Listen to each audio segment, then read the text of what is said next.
문제가 있을 때 여러분은 그 관계 회복을 위해서 어떻게 행동하십니까? 제가 참 좋아하는 책이 있습니다. 엑시엄이라고 하는 책이 있는데요. 미국의 아주 유명한 목사님이 쓰신 책이에요. 그런데 이 책에 보면은 이 목사님이 그동안 목회를 열심히 하시면서 어떻게 교회 성도들과 관계를 맺었고 또 어떻게 일을 하셨는지를 아주 다양한 관점에서 시각에서 이렇게 정리를 해 두셨어요. 이 책을 알게 된 후에 제가 이 책을 읽으면서 나한테 없는 부분이 이런 면이 없구나. 이런 면을 내가 좀 배워야 되겠고 훈련해야 되겠구나. 여러 가지로 많이 도전을 받고 배운 책입니다. 그런데 이 책에 보면은요. 이 목사님은 뭔가 껄끄럽고 어려운 관계에 있을 때 이 목사님은 이렇게 추천합니다. 그냥 가서 솔직하게 정확하게 얘기를 해라라고 얘기를 해요. 여러분 이게 참 쉽지가 않잖아요. 뭔가 도움을 청할 때 내가 도움이 필요해요. 내가 누군가에게 가서 도움을 요청할 때 이게 참 입이 이렇게 떨어지지가 않잖아요. 뭔가 불편한 관계 속에서 내가 뭔가 사과를 해야 될 때 먼저 다가가서 내가 좀 오해가 있었던 모양인데 내가 잘못했어. 사과를 한다는 거 쉬운 일이 아니지 않습니까? 그런데 우리들의 삶 속에 이런 말을 해야 될 때, 이런 표현을 해야 될 때가 적지 않게 있더라라고 하는 것이지요. 그런데 이게 참 불편하고 껄끄럽고 하다 보니까 어떻게 해요? 정확하게 얘기를 안 하더라는 거예요, 사람들이. 그런데 정확하게 얘기를 하지 않다 보면 어떤 일이 일어나느냐? 마음이 오히려 더 불편해지고 생각지도 않았던 오해가 쌓이고 그럴 일이 아닌데 문제가 더 심각해지고 이런 일들이 있더라고 하는 거죠. 그래서 이 목사님이요. 그냥 가서 정확하게 얘기를 해라. 솔직하게 얘기를 해라. 그것이 그 사람을 불편하게 하는 것처럼 보이지만 사실은 그렇지 않다. 오히려 누군가가 나에게 와서 나 이런 도움이 필요해 라고 정확하게 얘기를 하면은요. 그 청을 받는 사람은 오히려 내가 인정받는 이 사람에게 있어서 내가 이런 사람이로구나 인정받는 하나의 그런 모습이 될 수도 있다라는 거예요. 뭐 예를 들자면 뭐 그렇게 예를 들 수 있겠죠. 이제 우리 정광영 장로님 전에 저한테 목사님 뭔가 필요한 일 있으면 그냥 저한테 임의롭게 얘기하세요 라고 얘기를 하시는 거예요. 그래서 그런가 내가 뭔가 부탁을 드릴 때 부탁을 할 수 있는데 부탁을 안 하고 어려워하고 있었던 게 아닌가 이런 생각이 들더라고요. 그런데 만약에 제가 장로님 이것 좀 해주세요 이렇게 부탁을 드리면 장로님 입장에서 귀찮게 나한테 왜 이런 걸 시켜 이러실까? 아니면 그래도 목사님이 나를 그래도 뭐 말하자면 신뢰하고 믿어주셔서 이런 일도 부탁하시는구나 하실까? 여러분 어떠실 것 같아요? 귀찮으실 것 같아요? 이건 여기서 물어볼 게 아니네요. 생각해 보니까. 근데 그렇게 시간이 흐르다가 요즘에 장로님이 저희 어머니를 이렇게 딱 보니까 이제 목사님이 이렇게 뭔가 뒷정리도 하고 인사도 나누고 이러는 걸 보셔서 그런지 어머니를 집에 그냥 이렇게 모셔다 드리더라고요.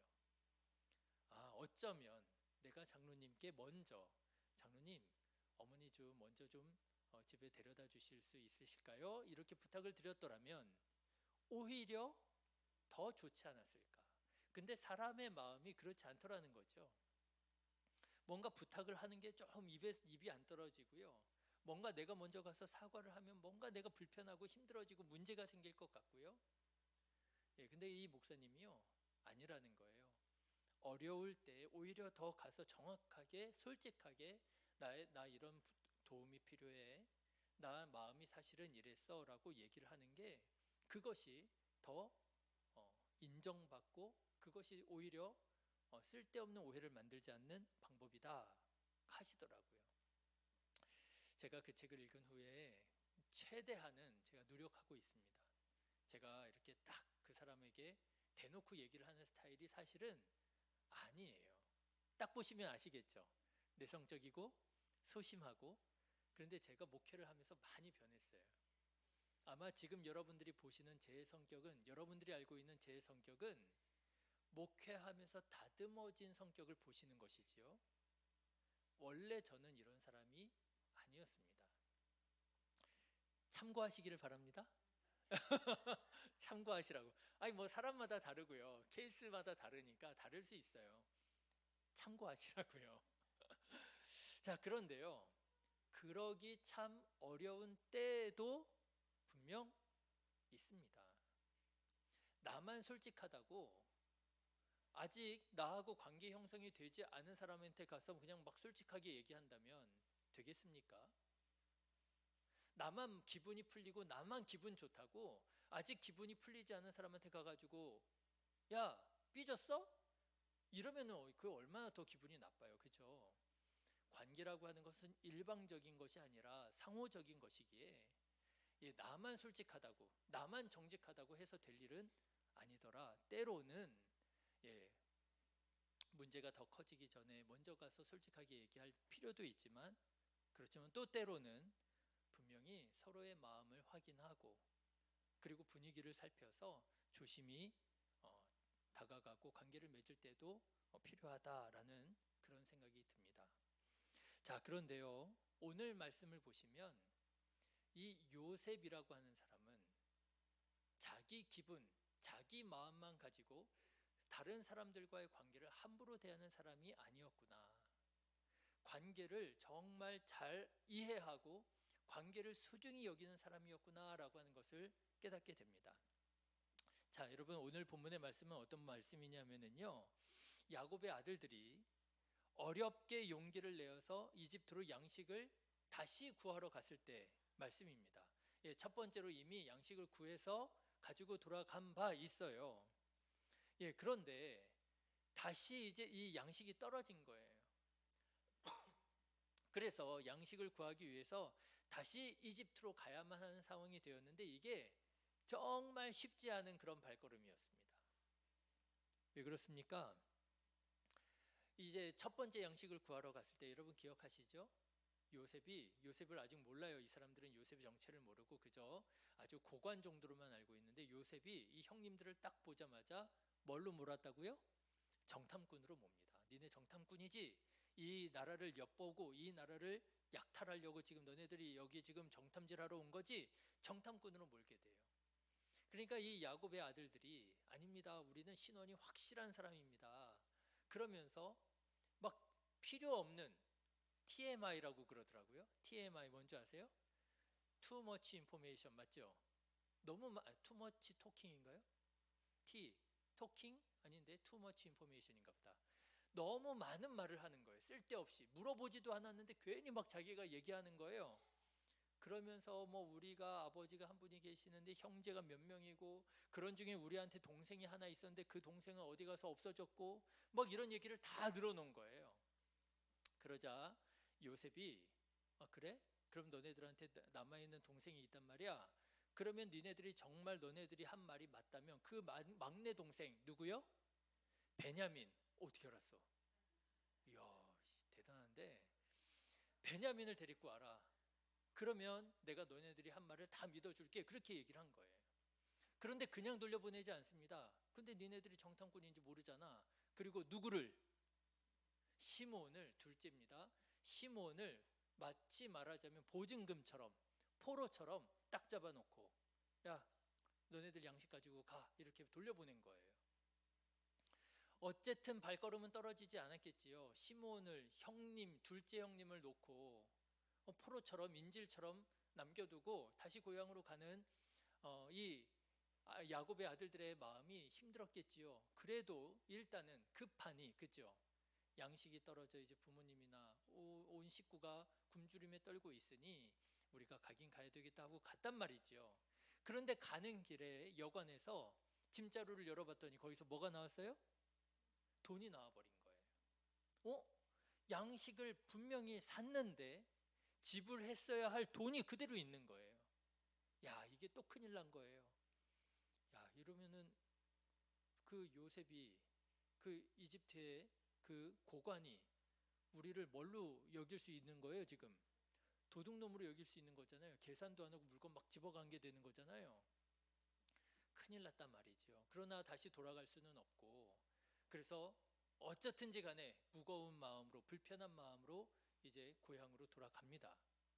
그래서 돌아가서 아버지 야곱에게 있었던 모든 일들을 자초지종을 다 얘기하는 거예요. 아버지, 우리가 양식을 구해 왔습니다마는 시므온 형이 지금 애굽에 사로잡혀 있습니다. 그리고요, 오다가 봤는데 계산이 안 됐습니다. 돈이 지불이 안 됐습니다. 이거 어떻게 하죠? 그런데 그 고관이 하는 말이 막내 아들 베냐민을 데리고 오면 믿어주겠다고 그렇게 얘기했는데, 왜 베냐민 데리고 가야 될 것 같은데요? 그랬더니 야곱이 뭐라 그래요? 절대 불가능하다고 얘기를 하는 거예요. 절대 불가능하다. 왜요? 야곱은 특별히 사랑하는 아들이 있었습니다. 누구일까요? 요셉을 사랑했단 말이에요. 아주 그냥 금이야 오기야 그렇게 아끼던 요셉, 그냥 이 채색옷까지 따로 특별히 만들어 가지고요 입혔던 요셉이 어떻게 됐는지 죽은 걸로 이제 인사불명이 됐단 말이죠. 그런 중에 이제 아들이라고 이제 정말 애지중지하는 아들 베냐민이 있었던 건데, 이 베냐민을 데리고 지금 어딜 간다고? 절대 불가능해. 안 돼. 야곱이요, 안 보내는 거예요. 점점 양식이 떨어져 갑니다. 양식이 떨어져 가는 게 눈에 보여요. 요즘에는 그런 일 없지만 어머니 말씀 가끔 들어보면 그 독에 이 쌀 주는 게 보였었다면서요, 옛날에는. 우리 전 장로님은 그런 거 안 보셨을 것 같고, 워낙에 주방에도 안 가셨던 분이셔서 쌀 떨어지는 걸 모르셨을 것 같고, 쌀 떨어지는 게 보인다면서요. 쌀이 떨어져 갑니다.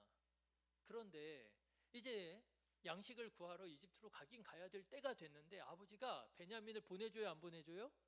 안 보내주는 거예요. 베냐민 없이는 가봐야 소용없습니다. 베냐민 갈 수 있도록 허락해 주세요. 아무리 청을 해도 야곱이 끝끝내 안 보내주는 거예요. 그러다가 마침내는 유다가 나서서요, 아버지한테 협상을 합니다. 아버지, 갔다 왔어도 벌써 2번은 갔다 왔겠습니다. 이제 정말 양식 없습니다. 여기서 다 굶어 죽을 수 있습니다. 그래도 안 보내실 겁니까? 그러면서요, 베냐민을 보내달라고. 만일 베냐민을 내가 데리고 오지 않으면 내가 그 죄를 영원히 지겠다고 유다가 나서서 이제 아버지한테 베냐민을 보내달라고 얘기를 해요. 이런 정도까지 몰리니까요, 이제 몰리다가 이제 정말 다 굶어 죽게 되니까요, 야곱이 그제서야 허락합니다. 여러분 14절의 말씀을 한번 보실까요? 14절 같이 읽겠습니다. 시작. 전능하신 하나님께서 그 사람 앞에서 너희에게 은혜를 베푸사 그 사람으로 너희 다른 형제와 베냐민을 돌려보내게 하시기를 원하노라. 내가 자식을 잃게 되면 이르리로다. 이제는 가서 죽으나 굶어 죽으나 이젠 정말 죽게 생겼구나. 이 정도 몰렸을 때 이제 야곱이 이제 베냐민을 보내게 돼요. 자, 여러분, 이제 이 형님들이 베냐민을 데리고 이집트로 갑니다. 여러분, 이집트로 가는 이 야곱의 아들들의 마음이 어땠을까요? 저는 되게 불편했을 것 같아요. 시므온을 남겨두고도 오랫동안 안 가고 있었던 거잖아요. 그러니 그 시므온 볼 낯이 있겠어요? 양식을 가지고 가면서 돈을 안 내고 갔잖아요. 근데 이제 다시 가가지고 그걸 다시 얘기해야 되잖아요.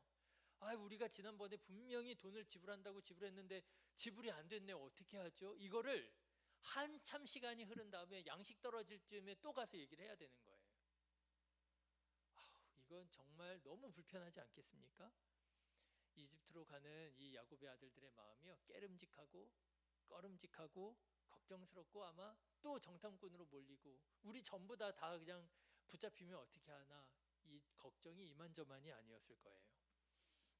자, 그런데 막상 요셉을 만났는데 이 요셉이요, 묻지도 따지지도 않고 그냥 돈 문제는 없었던 걸로 하고 재론하지 않고 포로로 잡고 있었던 시몬 풀어주고 그리고 맛있는 음식으로 풍성하게 대접해 주는 거예요. 34절의 말씀을 한번 보십시오. 같이 읽어보실까요? 시작. 요셉이 자기 음식을 그들에게 주되 베냐민에게는 다른 사람보다 5배나 주매 그들이 마시며 요셉과 함께 즐거워하였더라.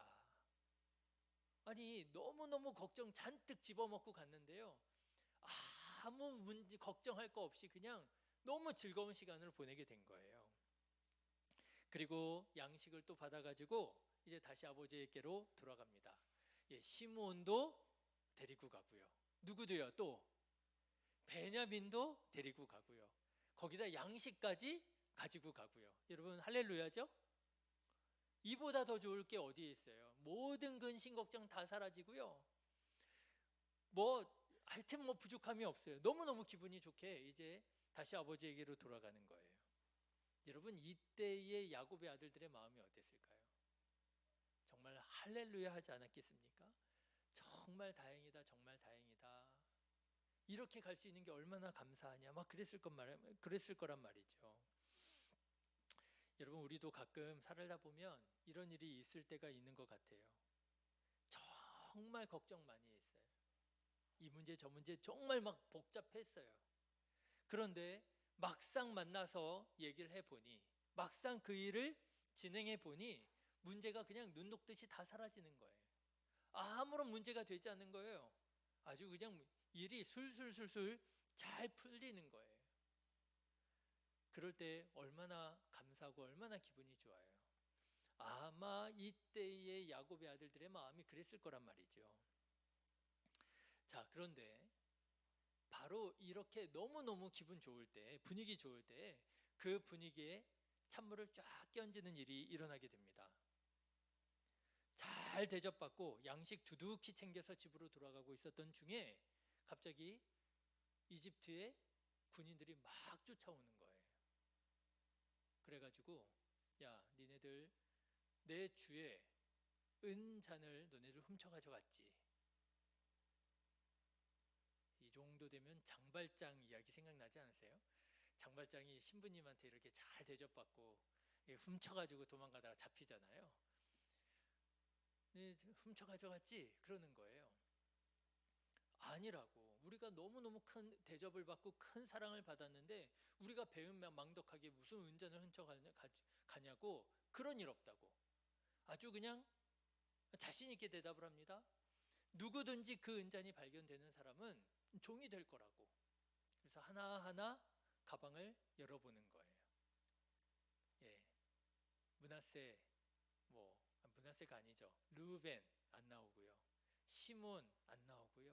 레위 안 나오고요. 유다 안 나오고요. 한 명 한 명 까보는데 이게 안 나오는 거예요.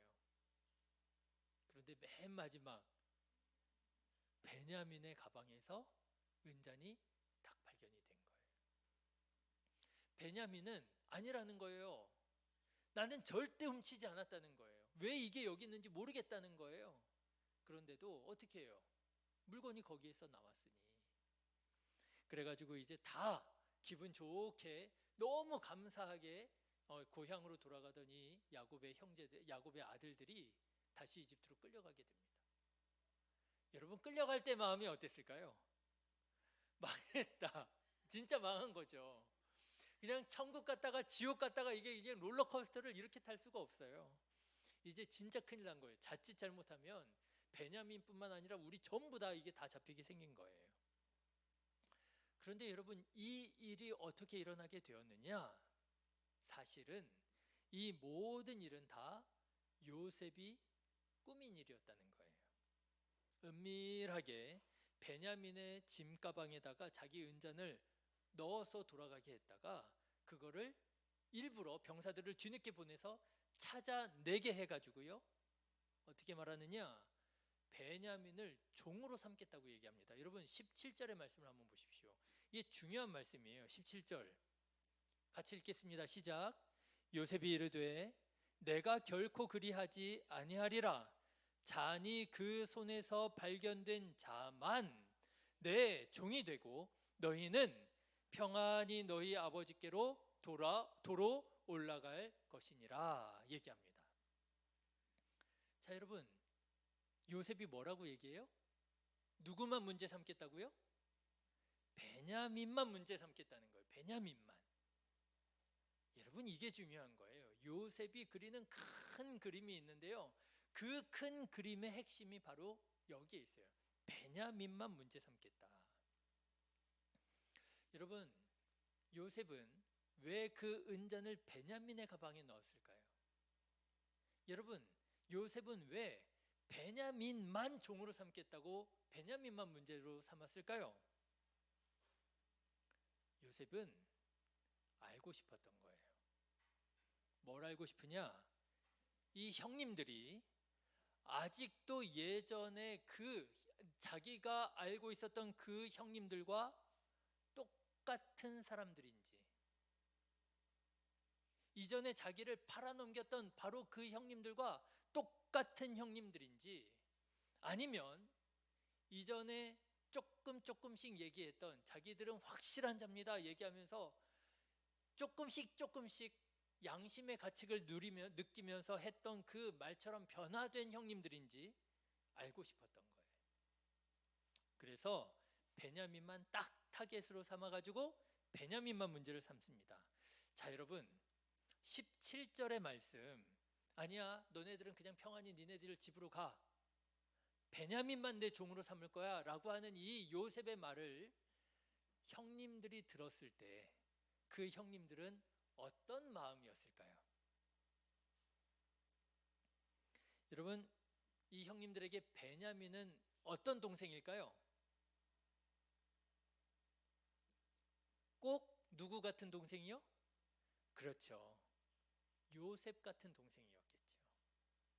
예, 요셉은 형님들 다 나가서 일하고 있는 중에 요셉만 집에 남아가지고 장막에서 편히 쉬다가 형님들이 일 잘하나 못하나 마치 감시하는 것처럼 도시락 들고 왔다 갔다 했던 사람이 요셉이었잖아요. 그래서 이 형님들이 요셉에 대한 아주 그냥 기분이 안 좋았잖아요. 시기 질투로 가득해가지고요, 죽여버리자고 할 정도로 그랬던 사람이 요셉이었잖아요. 그런데 그 요셉에 대한 사랑이 고스란히 누구한테 가 있어요? 지금 베냐민한테 가 있잖아요. 여러분, 오늘 말씀도 보세요. 야곱이요, 양식을 얻어오라고 이집트로 보내는데 누구만 쏙 빼고 보내요? 베냐민만 쏙 빼고 보내요. 요셉 때랑 똑같죠.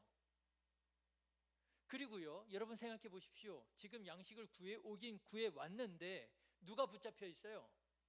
시몬이 붙잡혀 있잖아요. 지금 이집트에 시몬이 지금 이집트에 붙잡혀 있어요. 그 시몬을 데리고 오려면 누구를 같이 보내야 돼요? 베냐민을 보내야 되잖아요. 그런데 야곱이 보내요, 안 보내요? 안 보내요. 시몬은 어떻게 되든지 마치 상관없다는 듯이, 지금 누구만 귀하다는 듯이, 베냐민만 귀하다는 듯이 야곱이 지금 그렇게 행동하고 있잖아요. 여러분, 야곱의 아들들이 마음이 어땠을까요? 마치 요셉을 바라보았던 것처럼 베냐민을 바라보지 않았겠어요? 저놈 저거, 지 형 요셉이 하던 거랑 똑같이 저러네. 아버지도 너무하시지, 요셉한테 사랑하셨던 그 사랑 그대로 베냐민한테만 사랑하시네. 차별이 해도 너무 심하네. 이런 생각하지 않겠어요? 그런데 지금 요셉이 뭐라 그러는 거예요? 베냐민만 놓고 너네들은 다 평안하게 가라는 거예요. 그러면 여러분, 이 형님들 마음이 어떻겠어요? 형님들 마음이 어떠시겠어요? 나이스. 신원이가 정확하게 대답을 하네요. 저는 땡큐라고 대답하려고 그랬거든요. 땡큐잖아요. 손도 안 대고 뭐 풀어요? 코 풀잖아요. 저거 그냥 눈엣 가시예요. 꼴도 보기 싫어요. 저 베냐민한테 그냥 아버지의 사랑이 온통 가는 거 보면은요, 너무너무 화가 나고 기분이 나빠요. 그런데요, 이 이집트의 고관이 베냐민만 놓고 가래요. 나이스. 야, 손도 안 대고 코 풀고요. 여러분, 예전에 야곱의 아들들이었더라면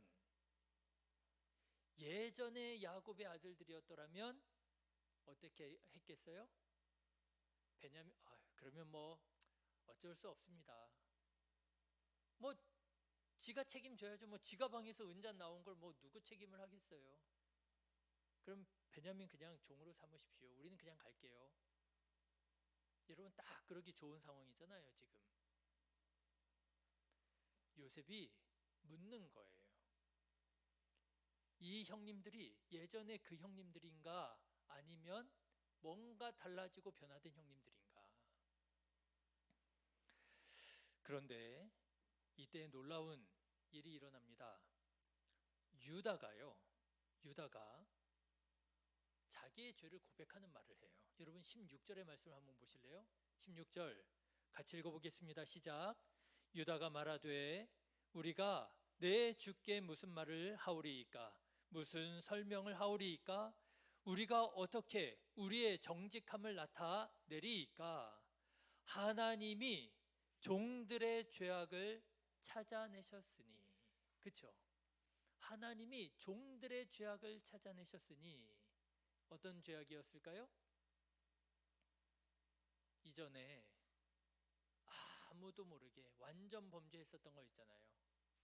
요셉을 죽이려다가 애굽에 팔아넘긴, 아무도 모르게 저질렀던 그 죄악을 하나님께서 찾아내셨으니. 여러분, 형님들의 양심이 작동하기 시작하는 거예요. 그동안은 죄를 짓고도 그게 죄인 줄 모르고, 그게 죄인 줄 알면서도 회개하지 않던 완악했던 이 형님들이 상황이 이렇게 몰리자 양심이 작동하기 시작하는 거예요. 어떻게 이런 일이 일어나게 되었는가? 어찌하여 하나님께서 내게 이런 일을 행하셨는가? 생각해 보니까 내 안에 뭐가 있다고요? 죄가 있었구나. 하나님께서 그 죄악을 찾아내시는구나. 하나님께서 내 영혼을 누르시는구나 깨닫게 되었더라고 하는 거예요. 자, 그리고 유다가 더욱 충격적인 말을 합니다. 여러분, 33절의 말씀을 한번 보십시오. 33절, 34절, 오늘 우리가 읽은 본문의 말씀인데요. 같이 읽겠습니다. 시작. 이제 주의 종으로 그 아이를 대신하여 머물러 있어 내 주의 종이 되게 하시고 그 아이는 그의 형제들과 함께 올려 보내소서. 여기서 먼저 나오는 주의 종이 누구예요? 유다예요. 유다. 나를 말하는 거예요. 내가 대신 남겠습니다. 내가 베냐민 대신에 내가 당신의 종이 되겠습니다. 베냐민은 돌려보내 주십시오 라고 얘기를 하는 거예요. 여러분, 이 말을 요셉이 들었을 때, 이 유다의 말을 요셉이 들었을 때 요셉의 마음이 어땠을까요? 요셉의 마음이 어땠을까요? 요셉은 아마 정말 이 감정이 북받쳐 올랐었을 거예요. 바라지 않았겠어요? 기다리지 않았겠어요? 제발 누군가 형님들이 좀 나서서 베냐민을 좀 지켜주기를, 베냐민을 위해서 뭔가 좀 해주기를. 왜요? 그 베냐민이 지금 누구처럼 보이는 거예요? 지난날의 자기처럼 보이잖아요. 제발 누군가가 좀 나서서 베냐민을 좀 지켜주기를. 그런데 유다가 나서서 베냐민 대신에 자기가 종이 되겠다는 거예요. 아마 요셉의 마음이 아마 복잡했을 겁니다. 45장의 말씀을 보면은요, 요셉의 마음이 이렇게 표현이 되어 있어요. 여러분, 45장 1절의 말씀을 한번 보십시오. 같이 읽어보실까요? 요셉이 시종하는 자들 앞에서 그 정을 억제하지 못하여. 그래요. 정을 억제하지 못해요. 감정을 어떻게 주체할 수가 없는 거예요. 복잡하지 않았겠습니까? 마음 한편으로는 깊은 원망과 상처가 있을 것이고요. 또 마음 한편으로는요, 형님들이 그렇게 나서서 얘기해 준 것에 대한 고마움이 있을 것이고요. 얼마나 복잡했겠어요. 정을 주체하지 못하고요. 또 어떻게 한다고요? 소리를 질러요. 사람들 다 나가라고. 너희들 다 나가라. 소리를 지르고요.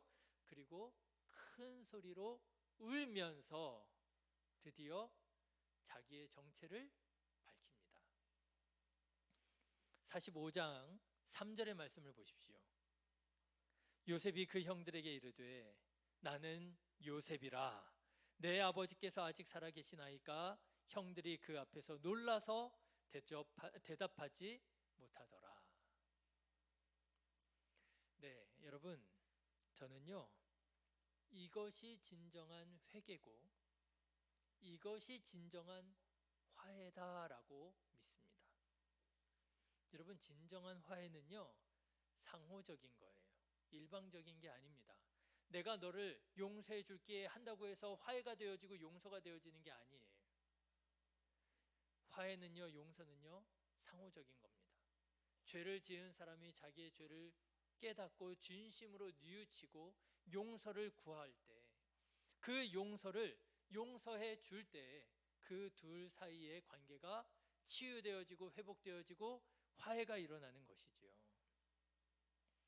여러분, 요셉은 관계에 대해서 잘 알았던 모양이에요. 마음으로는요, 얼마나 용서를 선언하고 싶었겠어요.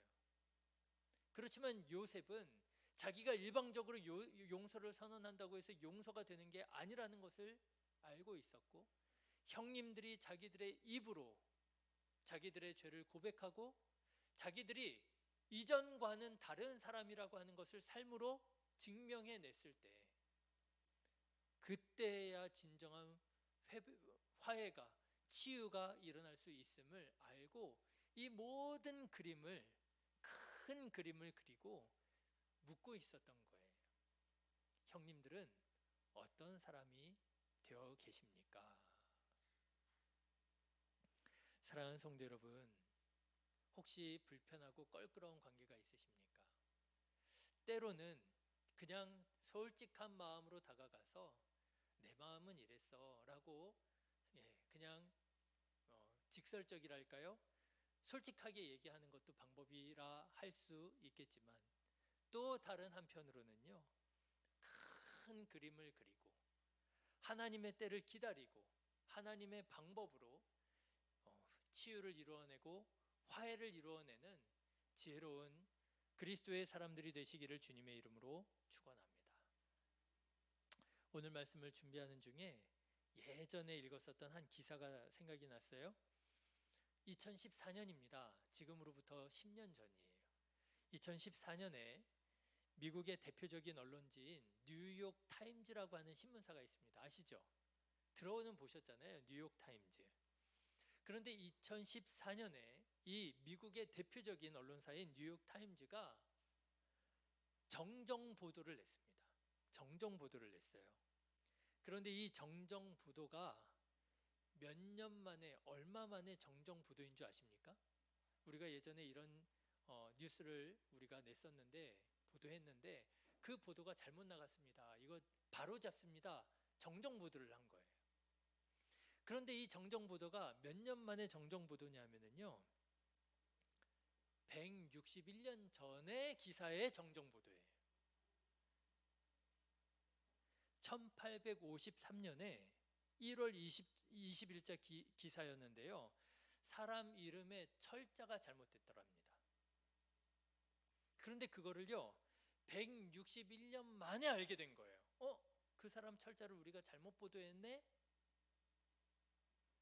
여러분, 161년 정도 되면 어때요? 이거 끝난 얘기잖아요.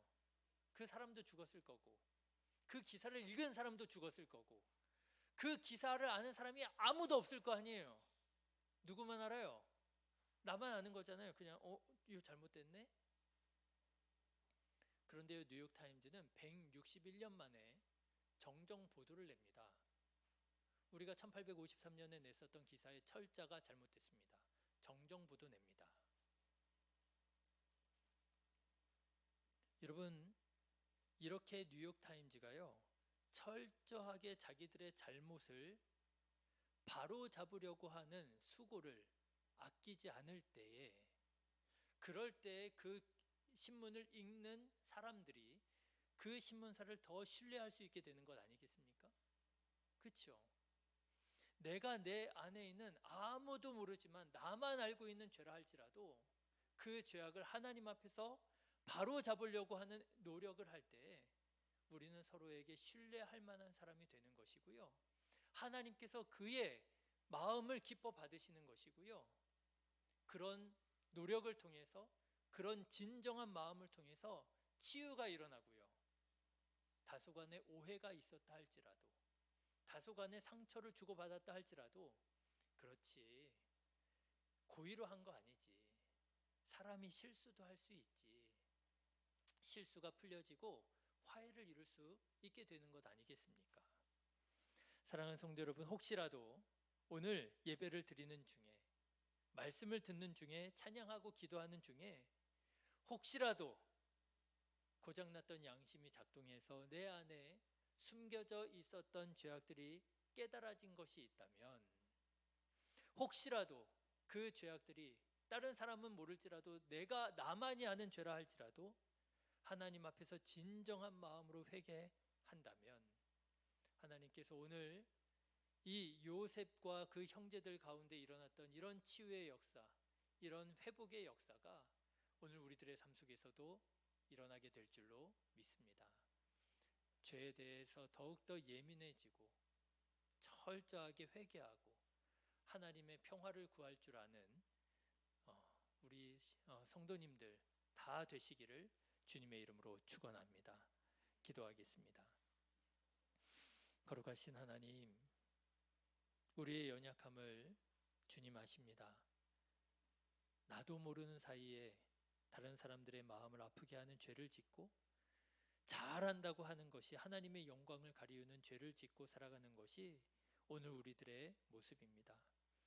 죄를 짓고도 그것이 죄인 줄도 알지 못하고, 하나님, 마치 의로운 사람인 것처럼 다른 사람들을 정죄하며 살아왔음을 주여 용서하여 주시옵소서. 하나님의 말씀을 들을 때, 예배하고 기도할 때 내 안에서 작용하는 이 하나님의 성령님의 역사에 우리가 더욱더 솔직하게 반응하게 하여 주시사, 깨닫게 하시는 죄악들이 있다면 이 시간 하나님 앞에 진실한 마음으로 정직한 심령으로 철저히 회개하며 하나님의 영광을 구하고 하나님의 뜻을 구하는 우리 성도님들 되게 하여 주셔서 우리 성도님들의 삶이 더욱더 아름다운 삶, 복된 삶, 정말 깨어진 관계가 회복되어지고 하나님의 나라를 이루어가는